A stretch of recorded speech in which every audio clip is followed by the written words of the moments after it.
పెట్టిన శిల్పక పండ్లు తేనె మామిడి పండ్లు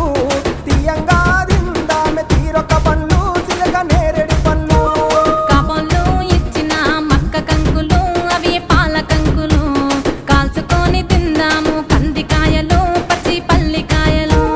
గుజారి గుజారి మామిళ్ళ కిందో నల్ల మామిళ్ళ కింద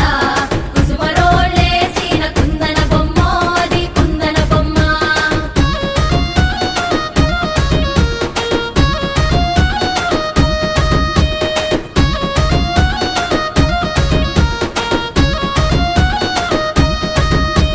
బెస్తలు పెట్టిన పచ్చి చేపలు అవి వట్టి చేపలు